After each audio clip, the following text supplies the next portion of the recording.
masyarakat, baik itu pemerintah, baik itu legislatif maupun masyarakat luas. Mari di tengah-tengah situasi pandemi ini kita betul-betul memiliki rasa keprihatinan yang tinggi.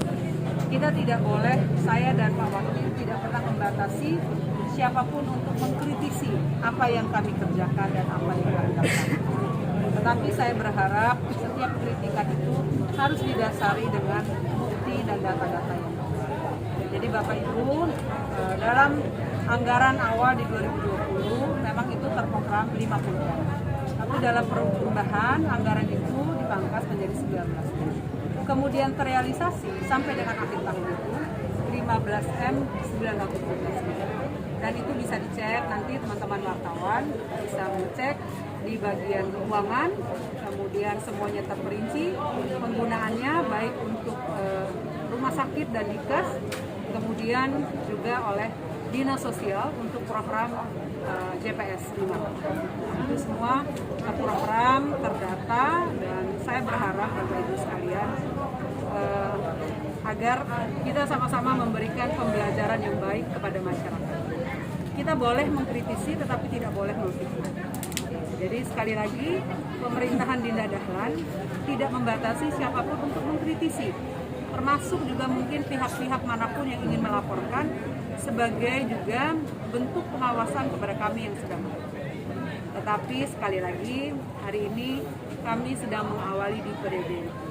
Kami sedang fokus bekerja, menata pembangunan yang telah selesai di periode pertama untuk kami lanjutkan di periode yang selanjutnya. Jadi sesungguhnya Bapak Ibu, baru hari ini saya dan Pak Wakil berkenan mengadakan konferensi pers terkait masalah laporan tersebut, karena saya juga tidak ingin menyampaikan bahwa apa yang dilakukan itu adalah hal yang hanya untuk diketahui, tetapi saya mengajak seluruh masyarakat tanpa terkecuali, baik itu anggota dewan atau siapapun, silakan kalau ada yang ingin dikritisi, apalagi DPR memiliki fungsi pengawasan. Jadi sekali lagi harus didasari dengan data-data yang ada. Jangan asal bicara yang nantinya akan mempermalukan diri kita sendiri. Jadi silakan semua data penggunaan dana COVID itu tertera dengan baik di bagian keuangan, bisa dicek langsung oleh teman-teman wartawan, dan kami baru saja menyerahkan laporan keuangan kepada BPK. Kemudian hari Senin depan BPK akan turun kembali untuk mengecek, termasuk diantaranya apa yang kita laksanakan dengan dana COVID. Mungkin bisa dijelaskan dari pagu awal. Kalau lajinya belanja COVID ini kan belanja per item kebutuhan. Kalau hari ini saja belum butuh yang sanitizer, itu yang dibeli. Total secara keseluruhan dari pagu sekian sampai hari ini dalam catatan Pemda secara kontekstual bukan tekstual itu berapa? Dari tadi sudah saya jelaskan. Dari 19 awalnya kita diminta oleh pemerintah pusat agar menganggarkan dana 50 M, menyisihkan dari APBD kita. Sehingga kita memangkas semua yang tertera dalam anggaran 2020 itu sebesar 50 M. Tetapi setelah dirasionalisasi pada perubahan anggaran, dipotong hingga 19 M. Kemudian dibelanjakan sebanyak 15 M. Itu terdiri dari di Dinas Kesehatan dan Rumah Sakit, kemudian juga di Dinas Sosial. Kemudian itu di luar dari insentif dari tenaga kesehatan. Karena itu dibiayai untuk COVID, dibiayai oleh pemerintah. Artinya tudingan itu asal-asalan? Nah itu nanti silakan teman-teman media. Ini saya menjelaskan dari sisi penggunaannya. Nah, jadi selama ini saya melihat semakin melebar, kemudian akhirnya saya dan Pak Wakil memutuskan untuk segera melakukan konferensi pers untuk memberikan penjelasan. Ada rencana lapor balik mau? Kita dengar sudah lapor ke Reskrim Polda NTB. Ada ya, sudah benar? Kalau dari kami sampai hari ini belum ya, tetapi dari beberapa pihak kami mendapatkan laporan sudah ada. Sudah ada yang lapor? Bisa disebutkan ini? Kuasa hukum atau apa tuh? Kayaknya dari teman-teman, mungkin teman-teman tim dan lain-lain. Untuk lebih rincinya nanti sih. Terkait dengan laporan mereka di KPK sendiri, ada yang lapor ke KPK? Apa pemerintah juga gentar soal itu?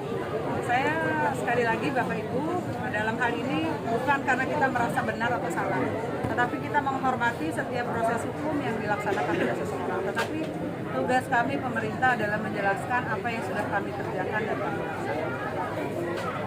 Kemudian terkait dengan masalah PDWAO dan segalanya itu, saya juga juga meminta kepada PT Grand. PT Grand ya, selaku yang berhubungan langsung dengan pihak lain, baik itu PD Wabo ataupun yang lain, untuk segera melakukan klarifikasi agar pemerintah daerah dalam hal ini tidak ikut terbawa-bawa dalam masalah tersebut.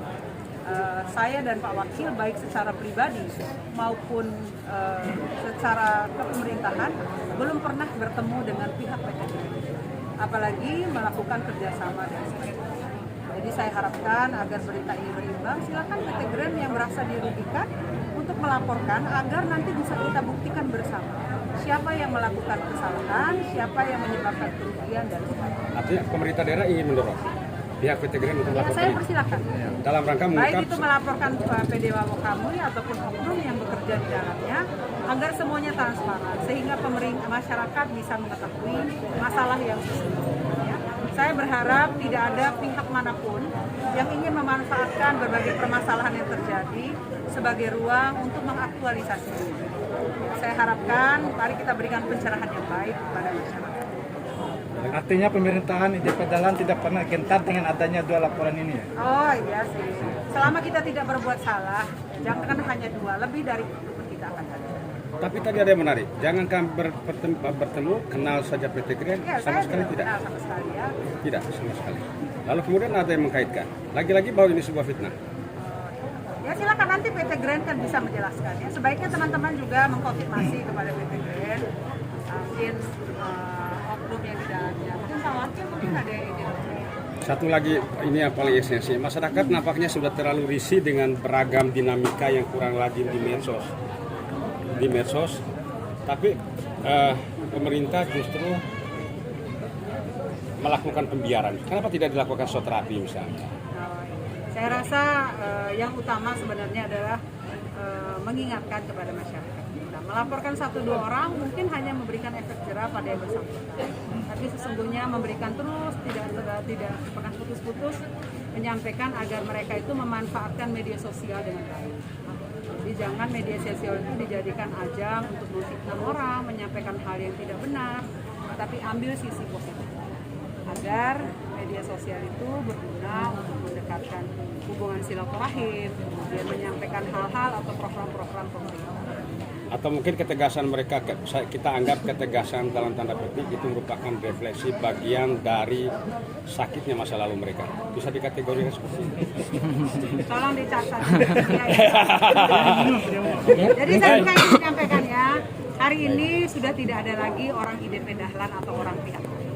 Hari ini kami menerima kok siapapun yang ingin bekerja, membantu pemerintah IDP Dahlan. Iya. Baik, terima kasih. Mungkin Dan Pak Wakil yang sudah Tapi bertemu jangan dengan juga pihak mencari PT uang, Grand. hal-hal ini hanya untuk mencari jalan untuk meningkat, bukan seperti Ya, itu. pemirsa, dan ini klarifikasi 3 poin penting dari IDP Dahlan terkait PT Grand, kemudian masalah dana COVID sudah dijelaskan tadi secara rinci.